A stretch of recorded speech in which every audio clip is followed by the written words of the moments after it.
Who's really delusional? They tell us madness is hearing voices. They tell us delusion is talking to what isn't there. But check this out. Isn't that what you do every Sunday? With your head bowed, hands clutched, talking to an invisible being you've never seen? Let's put this into perspective for a minute. Faith is just society's favorite hallucination. We call it prayer instead of psychosis, a miracle instead of mania. You're quick to label a man on the corner crazy for talking with shadows, while you testify about God speaking to you in a dream. The only difference is your delusions come from an approved place of publicly acceptable crazy. Oops, my bad.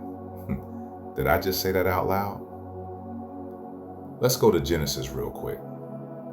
Adam and Eve were two children in adult bodies with no life experience, no wisdom, and restricted knowledge. Two pawns set up to fail if what is depicted is accurate. Don't touch this fruit. But how could they overstand the consequences when the very concept of consequences is locked inside this cosmic apple itself? That's not free will. That's being controlled, a setup, narcissistic even. And some of you will be quick to label me a blasphemer, just because I dare to question a God that men told me I should worship. But back to Genesis. They fall into the trap, at least that's what I call it, and God punishes us for generations. That's not love, that's abuse. That's the divine equivalent to gaslighting, and you worship that. You call that holy. You say we're made in God's image, so let's look at that mirror. If all of humanity reflects Him, then every atrocity committed under His gaze, every war, every genocide allowed to happen to a people, every child violated, every system built to oppress, wasn't outside His will. It was born of it.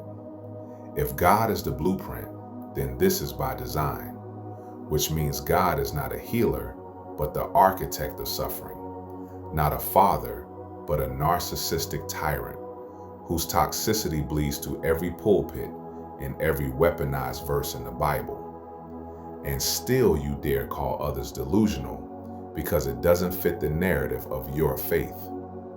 You beat people down with your borrowed faith.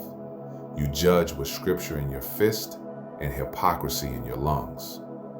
So tell me, who's really crazy? The schizophrenic man on medication who admits they hear voices, or the believer who calls their voices God and then wields those voices like a blade? Who's really delusional? The one society locks away, or the one society kneels before? So you tell me, who's really delusional? I will say this though, I will not let a controlled faith institution deter me from my awakening from this deep spell, this eternal sleep that keeps you away from the divine.